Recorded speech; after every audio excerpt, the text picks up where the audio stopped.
Chapitre 12. Comme promis, 10 jours plus tard, le roi Arthur se mettait en route pour Tintagel. Morgane, accompagnée d'Urien et d'une petite escorte, le suivait. La veille au soir, Morgane avait pu rencontrer discrètement Apollon et lui exposer son plan. Il s'agissait de profiter de ce voyage pour entraîner Arthur, sans qu'il s'en doute, jusqu'au pays des fées. Là, sa méfiance endormie à l'aide de quelques sortilèges, il serait facile de lui reprendre Excalibur.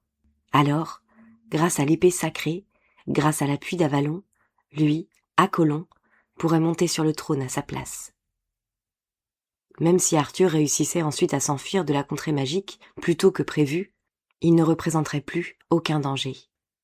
En effet, n'y séjournerait-il que 2 ou 3 jours, à son retour dans le monde des humains, plusieurs années se seraient écoulées, et son règne ne serait plus qu'un souvenir dans les mémoires. De plus, la Grande-Bretagne étant alors de nouveau gouvernée par un roi dévoué à Avalon, les prêtres du Christ auraient beaucoup perdu leur influence. Quant à Kevin, il prendrait devant le fait accompli, sans aucun doute, parti pour le nouveau monarque. Profitant de la route, Morgane allait donc s'arranger pour égarer bientôt Arthur, sur une voie pour longtemps sans retour, tandis qu'Apollon, lui, la rejoindrait sur les bords du lac, par ses propres moyens, en évitant de se faire remarquer. Trahison, pensa-t-elle. Non, sans une égratignure au cœur, chevauchant dans la brume légère du petit matin blême. Trahison. Mais n'était-ce pas Arthur qui, le premier, avait failli? Au lieu de se lever, la brume, semblait-il, s'épaississait de plus en plus autour de la petite troupe, ce qui allait faciliter grandement sa tâche. Morgane frissonna, serra étroitement sa cape autour d'elle et fit partir son cheval pour se donner du courage. C'est maintenant, tout de suite, qu'elle devait agir, pendant qu'il contournait le lac, sinon il prendrait bientôt la direction du sud, vers les Cornouailles, et il serait alors trop tard.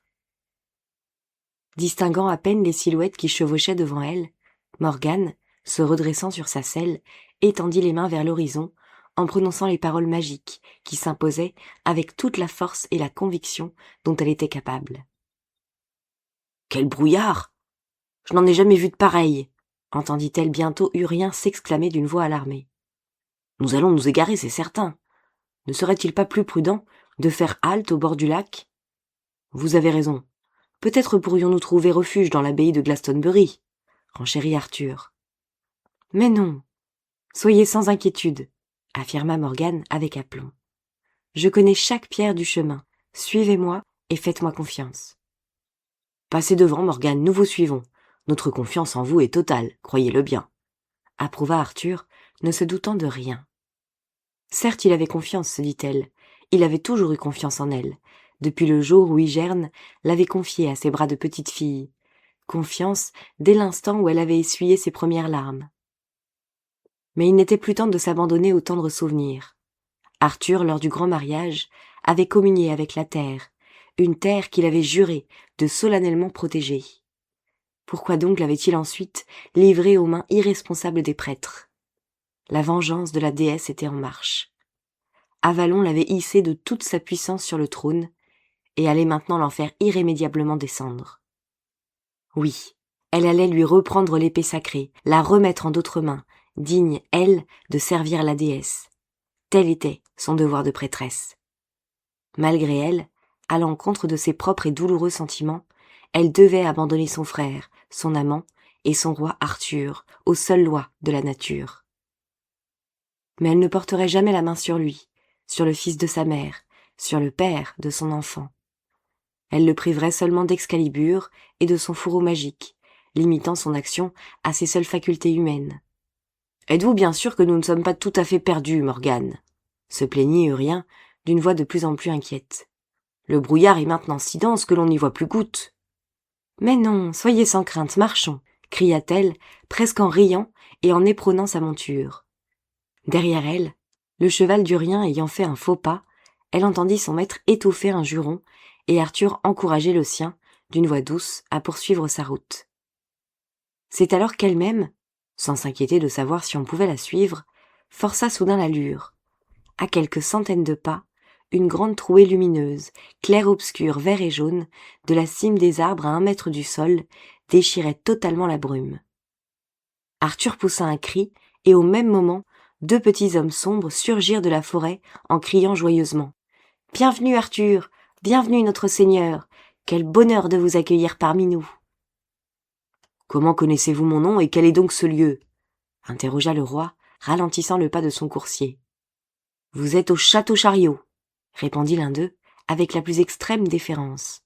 « J'ignorais l'existence de ce château, » s'étonna le monarque. « Sans doute avons-nous perdu notre chemin dans cet incroyable brouillard. » Quant à Urien, visiblement très mal à l'aise, il jetait de tous côtés des regards de plus en plus soupçonneux. Morgane, cependant, se garda bien d'intervenir. Bientôt, elle le savait, les sortilèges du pays des fées allaient produire leurs effets salutaires, et ni l'un ni l'autre ne s'étonneraient plus de rien. Elle seule, en revanche, devait bien prendre garde de ne pas se laisser envelopper par la toile magique qui commençait à se tisser autour d'eux, afin de ne pas perdre la notion du temps et des réalités humaines. « Dame Morgane, » l'interpella l'un des petits hommes, « notre reine va être si heureuse de vous revoir. Et vous, Seigneur Arthur, suivez-moi. Un grand festin a été préparé en votre honneur. »« Il sera le bienvenu après cet horrible voyage, » marmonna Arthur. Puis, s'adressant à Morgane, il demanda. « Connaissez-vous vraiment la souveraine de ces lieux ?»« Oui, depuis très longtemps. J'étais alors une toute jeune fille. »« Comment se fait-il alors qu'elle ne soit jamais venue à Camelot, prêter serment d'allégeance ?» questionna le monarque dans un ultime sursaut de lucidité. « Quoi qu'il en soit, transmettez-lui pour l'instant tous mes compliments, Morgane, et dites-lui que j'espère la rencontrer au cours du banquet. » Acquiesçant d'un bref mouvement de tête, Morgane, voyant que les charmes avaient commencé à opérer, prit soudain ses distances. Piquant des deux, elle s'éloigna au galop, se répétant qu'il fallait maintenant s'appliquer à se repérer dans le temps au seul battement de son cœur. Il ne fallait pas davantage perdre sa route, ou se laisser prendre au piège d'insinuants sortilèges régnant en maître en ce pays des fées. Tout à coup, plus vite qu'elle ne l'avait imaginé, la reine fut devant elle, inchangée dans son souvenir, mais ressemblant cette fois, de manière frappante, à Viviane.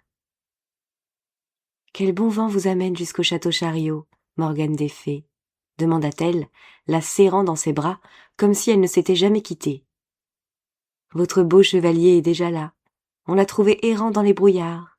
Il avait perdu son chemin dans les roseaux du lac. » Comme par enchantement, Apollon apparut, lui aussi, et, s'étant avancé jusqu'au trône, s'agenouilla devant la reine des fées, qui étendit d'un geste naturel ses 2 mains ouvertes au-dessus de sa tête. Alors, il leva ses 2 poignets vers elle, et lentement, les serpents bleus incrustés dans sa peau s'éveillèrent de leur sommeil artificiel, se déroulèrent, glissèrent à terre, remontèrent le long du fauteuil de verre de la souveraine pour venir se lever dans ses paumes. Jouant distraitement avec leurs minuscules têtes, émeraude et saphir, la reine des fées sourit et regarda Morgane. « Vous avez fait un choix judicieux, ma fille. Ce chevalier ne nous trahira pas. Mais regardez plutôt Arthur, comme il a festoyé, et comme il repose béatement. » De la main, elle avait désigné à sa droite un grand espace ouvert, une inexplicable perspective, un vestibule sans mur aux colonnes immenses, troncs d'arbres gigantesques et inconnus. Se trouvait-il à l'intérieur du corridor ou au dehors? Et d'où venait cette étrange clarté qui inondait de sa pâleur le corps allongé d'Arthur, couché sereinement, un bras sous la tête, l'autre glissé sous le corps d'une nymphe aux longs cheveux couleur de nuit? Évidemment, il croit que c'est vous qui dormez près de lui, expliqua la reine, dont la voix aux tonalités caressantes ressemblait à s'y méprendre à celle tant aimée de Viviane. Mais que se passera-t-il lorsqu'il va s'éveiller? Allez-vous lui reprendre Excalibur et ensuite l'abandonner sans rien sur le rivage? Non, pas cela, répondit Morgane en frissonnant, se rappelant soudain le squelette blanchi de son cheval retrouvé sous les arbres. Alors il demeurera ici, reprit la reine des fées. Mais s'il est vraiment aussi pieux que vous le prétendez, ses prières, peut-être, lui permettront de quitter notre monde. Il réclamera son cheval et son épée. Et alors, que ferons-nous ? Comme elle parlait, la jeune femme qui reposait avec Arthur se leva et prit à deux mains Excalibur dans son fourreau magique. Le roi ne bougea pas, ne fit pas un seul geste pour l'en empêcher. Morgane, s'étant saisie de l'arme, passa doucement la main sur le fourreau. Fermant les yeux, revenait à sa mémoire chaque formule, chaque détail des signes magiques qu'elle avait elle-même brodés sur le velours. Puis, ses doigts glissèrent sur la garde de l'épée, et s'agenouillant, elle la passa religieusement à la ceinture d'Acollon. « Elle est à toi maintenant, Acollon. Sois-en digne, et utilise son pouvoir sacré mieux qu'il ne l'a été jusqu'à présent. Je jure de ne jamais trahir ni la déesse, ni la foi d'Avalon. S'il le faut, je suis prêt à mourir pour rester fidèle à ma parole. » Morgane se pencha alors pour embrasser l'élu, lui-même très ému de la gravité de son acte, et la reine des fées, un indéfinissable sourire aux lèvres, mit un terme à la cérémonie. « Lorsqu'Arthur réclamera son épée, dit-elle, je lui en donnerai une autre, glissée dans un fourreau semblable au sien. Bien sûr, la nouvelle arme sera impuissante à le protéger au combat. » Cela dit, elle disparut, suivie de la jeune femme qui venait de ravir l'épée au dormeur. Et Morgane se retrouva seule, aux côtés d'Acollon, dans un vaste bosquet autour duquel brillaient des feux. Ils étaient l'un et l'autre, prêtres et prêtresses, dans un monde où le temps venait de s'immobiliser. Mais lorsqu'il la prit dans ses bras et posa ses lèvres au creux de son cou, ils ne furent soudain tous deux plus qu'un homme et une femme. Elle était nue sous lui, et au plus profond d'elle-même pointait une légère et familière douleur, comme s'il était en train, une nouvelle fois, de la dépouiller de la virginité, jadis offerte au grand cornu. Comme si, pour lui, elle était toujours vierge, comme s'il n'existait pas les années écoulées, comme pour éterniser son illusion et la rendre encore plus perceptible, sur son front à lui, se dessinait maintenant, à la fois irréelle et précise, l'ombre chère et cruelle d'une ramure. Qui était donc cet homme entre ses bras ? Quelle était cette étreinte, si douce, si exaltante et poignante à la fois ? Soudain, la voix d'Arthur arracha Morgane à son extase. Le roi réclamait son épée à grands cris, s'en prenait vivement au maudit sortilège, exigeait sur-le-champ qu'on exécute ses ordres. Notre destinée à tous deux, pensa-t-elle, est désormais entre mes mains. Si Arthur m'appelle et m'avoue qu'il n'a jamais aimé que moi, s'il accepte de reconnaître sa trahison, alors Lancelot emmènera Guenièvre, et moi, Morgane, serai reine à ses côtés. Un seul mot de lui, un seul mot de tendresse et d'humilité, un mot de pardon, et tout peut encore basculer. Mais quelles paroles Arthur allait-il prononcer en émergeant de l'état de demi-conscience où il était encore plongé ? « Jésus, Marie !» hurla-t-il.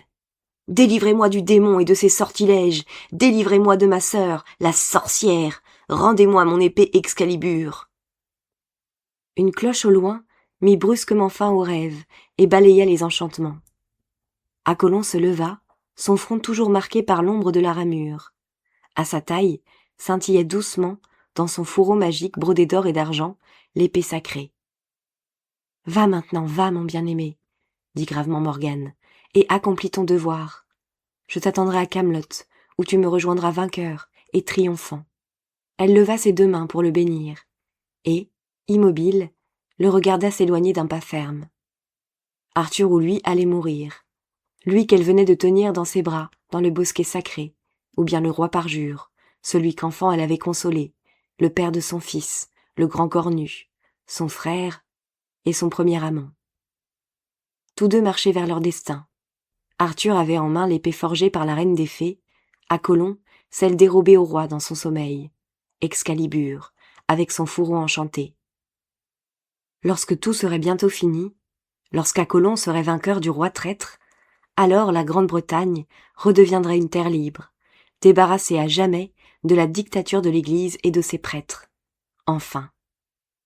N'ayant en tête que l'arrivée prochaine d'Acollon à Camelot, Morgane pensa tout de même qu'il était temps de se soucier de son mari. Elle n'eut pas fort à faire pour le trouver. mollement allongé sur des coussins de feuilles, dégustant des fruits inconnus en compagnie d'une jeune fille brune, Urien souriait aux étoiles.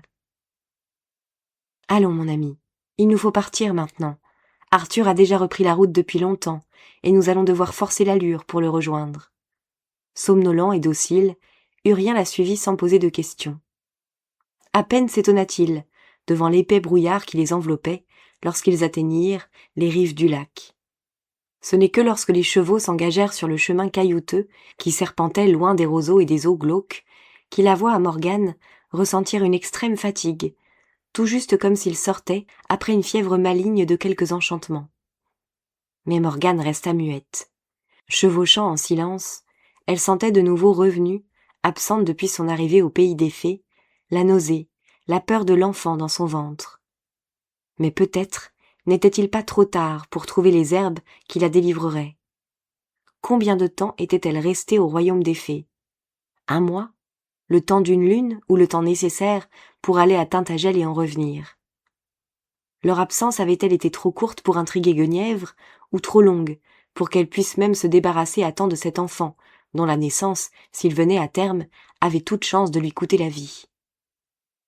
Ils arrivèrent à Camelot au crépuscule. Ayant pris soin d'abord d'avertir Guenièvre que son époux avait été retenu à Tintagel, Morgane rejoignit Urien dans sa chambre. « Je ne comprends pas ce qui s'est passé, » l'apostropha-t-il l'air soupçonneux. « Pourquoi n'avons-nous pas poursuivi notre route jusqu'à Tintagel? Et dans quel pays nous sommes-nous arrêtés, avec cette étrange lumière qui ne venait ni de la lune, ni du soleil? » « Vous avez rêvé, Urien, c'est la fatigue. Reposez-vous maintenant, et mangeons quelque chose ensemble, nous l'avons bien mérité. » Mais, lorsqu'on leur eut apporté de quoi se restaurer, Morgane fut si malade qu'elle dut avouer à Urien sa quasi-certitude d'attendre un enfant. À cette nouvelle, comme il fallait s'y attendre, le vieillard explosa de joie et de fierté. « Vous oubliez mon âge ?» l'interrompit Morgane. « Jamais je ne pourrais porter cet enfant jusqu'à sa naissance, ou j'en mourrais. »« Morgane, mamie, mais vous êtes si jeune !» bêla le vieil homme, soudain ravigoré. « Si vous vous sentez lasse, restez ici, à Camelot. Vous serez bien soignée. Je retournerai seule dans les Galles du Nord, et vous y attendrez tout le temps qu'il faudra. » Prétextant qu'elle avait besoin d'urgence d'une tisane, Morgane quitta la chambre en quête de l'une des suivantes de Guenièvre, particulièrement digne de confiance, qui détenait la clé de l'armoire aux herbes et aux épices. Dès qu'elle eut obtenu la plante qui lui manquait pour fabriquer sa décoction, Morgane gagna les cuisines, où elle prépara soigneusement sa mixture au-dessus d'un grand feu. Aussitôt prête, elle l'avala, mais dut s'y reprendre à 3 fois, tant était insupportable son amertume. Trop écœurée pour retourner s'allonger auprès d'Urien, qui devait maintenant dormir d'un sommeil profond, trop anxieuse pour rester inactive en imaginant le drame qui devait se nouer au moment même au pays des fées, elle décida d'occuper à tout prix son esprit en allant filer, en compagnie de Guenièvre et de Morgause, dans la salle des femmes. Elle détestait toujours autant cette occupation, mais dans l'état de transe où la plongeait invariablement le mouvement régulier de ses doigts, elle espérait par la pensée suivre et deviner l'issue du duel à mort que se livraient loin d'elle les 2 irréductibles rivaux. « Que brodez-vous là ?» demanda-t-elle à Guenièvre, voulant par tous les moyens échapper à son obsession. « C'est un linge d'autel !» répondit fièrement la reine, élevant la longue nappe blanche à bout de bras. « Regardez, voici la Vierge Marie et l'ange qui vient lui annoncer qu'elle portera bientôt le Fils de Dieu. À droite, c'est Joseph, tout stupéfait de la nouvelle. Je l'ai brodé très vieux avec une longue barbe. Si, à la place de Joseph à son âge, j'avais appris que ma femme attendait un enfant après avoir rencontré un ange d'une telle beauté, je me serais sans doute posé quelques questions, » s'exclama Morgause. « D'ailleurs, n'existe-t-il pas dans toutes les religions une vierge ayant conçu un enfant dans des conditions mystérieuses ?» Mais devant l'air exaspéré de Guenièvre, ne voulant pas envenimer les choses, elle s'absorba à nouveau dans son travail. Pour Morgane épuisée, la pièce sentait de plus en plus le renfermer et le moisi, et la vue de ces femmes, penchées sur leurs travaux, l'horripilait au plus haut point. Baissant les yeux sur son fuseau, elle commença donc à tordre et à enrouler patiemment son fil. Tourne, tourne, fuseau, tandis que se dévide et s'amoncelle sur le sol le fil de la quenouille. Que filait-elle là, sinon des vies d'hommes, de leur naissance jusqu'à leur mort, de leurs premiers vêtements à leur ultime linceul. Tournait le fuseau dans ses mains engourdies, glissait le fil qui s'accrochait aux arbres de l'immense forêt. Arthur y pénétrait dans un lacis de raies et de branches, se retournait soudain pour faire face à son adversaire, approchant à pas compter, Excalibur à la main. Maintenant c'était l'affrontement. Le fuseau tournait, la quenouille se dévidait, le fil sifflait comme les serpents bleus, couvrant à peine le cliquetis des lames. Un coup de l'un, un coup de l'autre, un pas en avant, un pas en arrière. Le heurt et le fracas des boucliers, les pointes acérées des armes, se dérobant, se croisant, s'éloignant, se chevauchant, s'entrechoquant. Ô déesse suprême! Cette fois le sang coulait abondamment du bras d'Arthur, et une grande tache rouge s'élargissait sur la terre. Arthur, ensanglanté, stupéfait, regardait le flot s'échapper de sa blessure et ne semblait jamais devoir s'arrêter. Incrédule, il fixa alors son épée, puis la jeta à terre et se rua sur Apollon, qui l'empoigna. Sous le choc, ce dernier vacilla, tenta de frapper à mort son ennemi, qui, plus rapide, esquiva le coup, se rua à nouveau sur lui, désemparé, tentant de s'agripper à d'invisibles murs avant de s'effondrer de tout son long.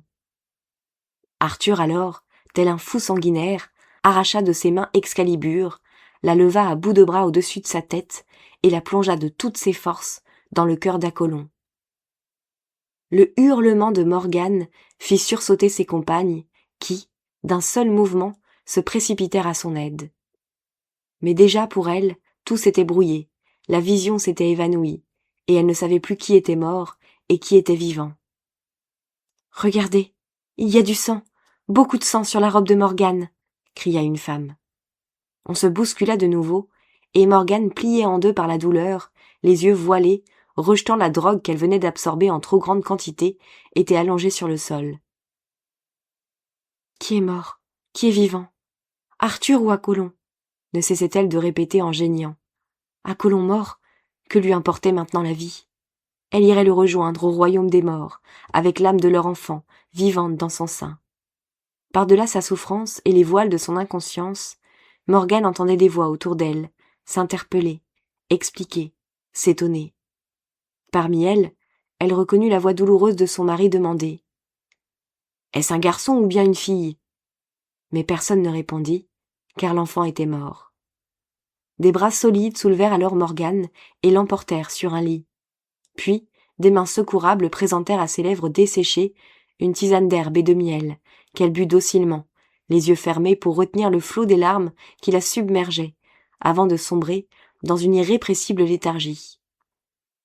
Morgane n'émergea de sa torpeur que 3 jours plus tard, sous les yeux de son vieil époux, le visage rendu méconnaissable par l'angoisse et le chagrin.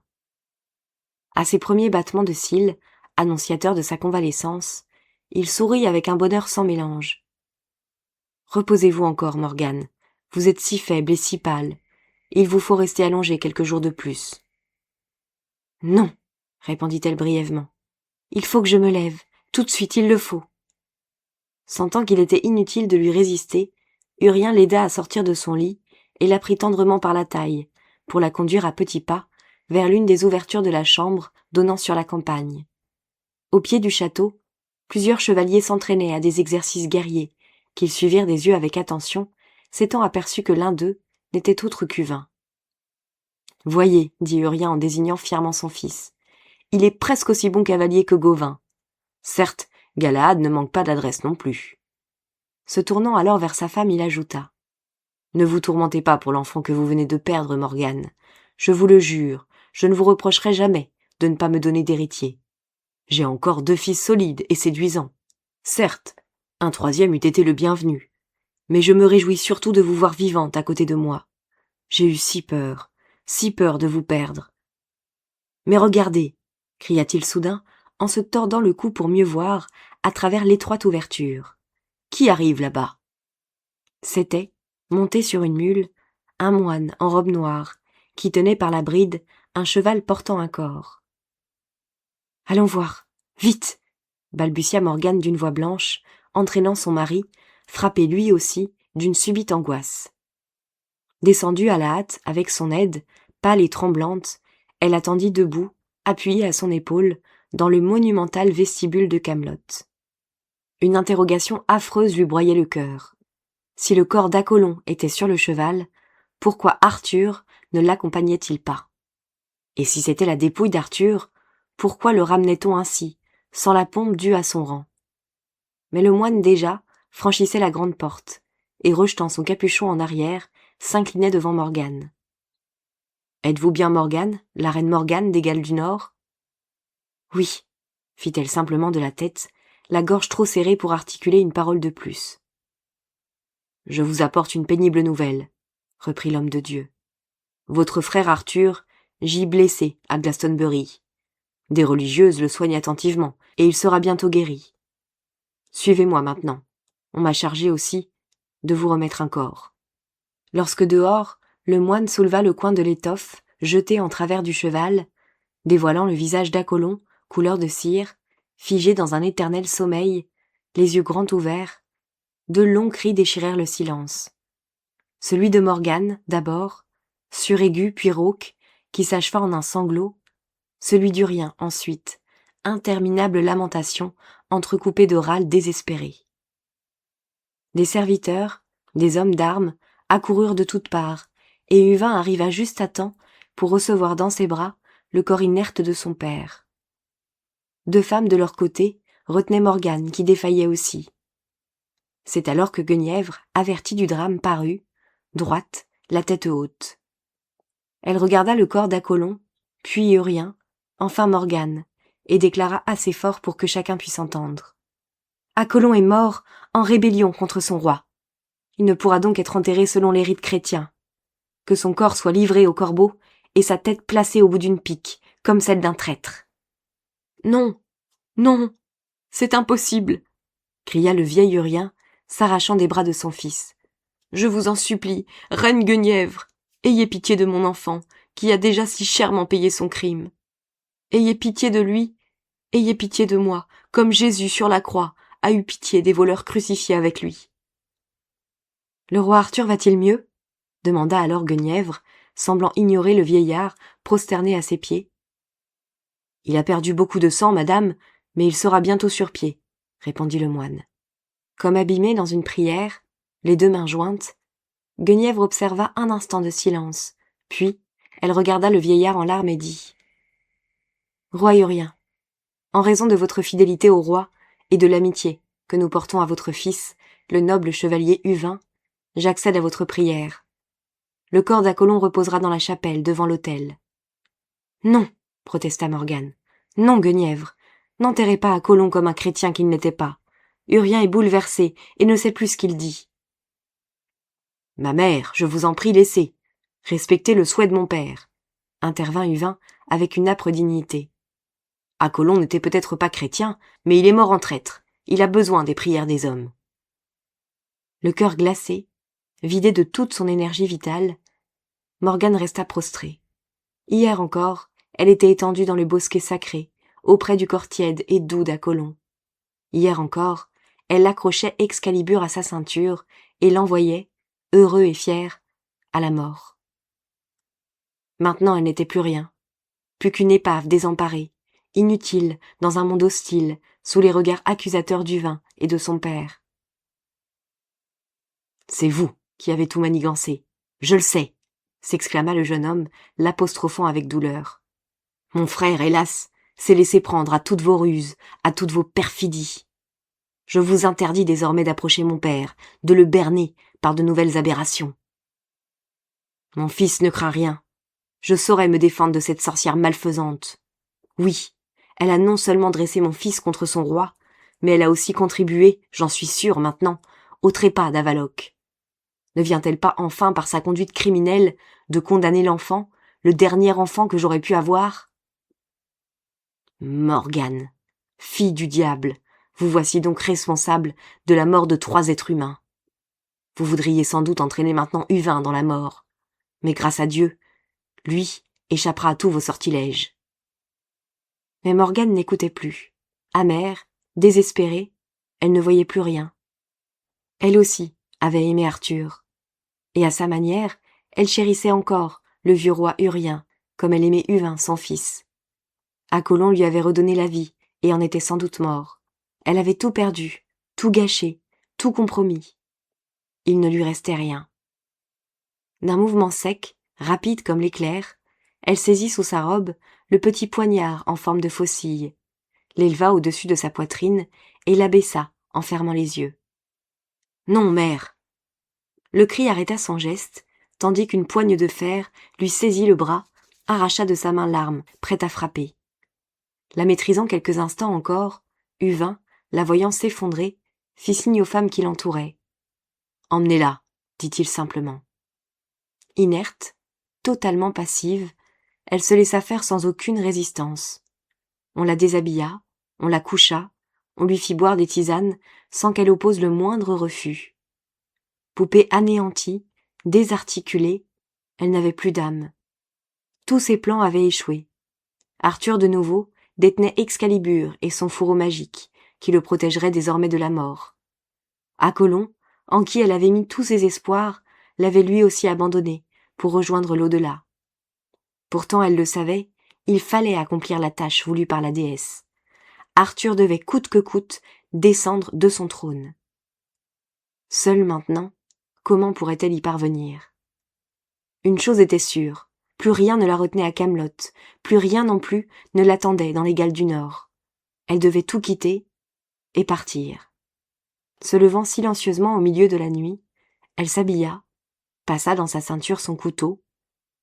Elle n'emporterait rien, ni bijoux, ni robe, aucun cadeau offert par Urien, rien qu'une épaisse tunique de laine brune qui l'enveloppait de la tête aux pieds, et le petit sac d'herbe qui ne la quittait jamais. En sortant de la chambre, elle prit au passage une vaste houppelande, non pas la sienne qu'elle trouva trop voyante, mais celle d'une servante, et quitta le château en direction des écuries. Là, elle eut toutes les peines du monde à monter sur son cheval, et crut qu'elle ne parviendrait jamais à tenir en selle tant elle se sentait à bout de force. Mais ne pouvant désormais plus compter que sur elle, il fallut bien y parvenir. Elle devait partir seule, agir seule, assumer seule la parole irrévocablement donnée jadis à Avalon. Se retournant dans la nuit, elle jeta un dernier regard sur Camelot, qu'elle ne reverrait peut-être plus. Alors, éperonant sa monture, elle prit résolument la direction du lac vers l'île de Glastonbury, là où Viviane reposait, là où Arthur aujourd'hui se remettait lentement de ses blessures. Ainsi le voulait son destin. En châtiment de ses coupables manquements, elle venait de payer à la Mère éternelle un lourd tribut de larmes et de sang. Seul donc lui importait maintenant de réussir là où elle avait échoué, de vaincre enfin pour être pardonnée.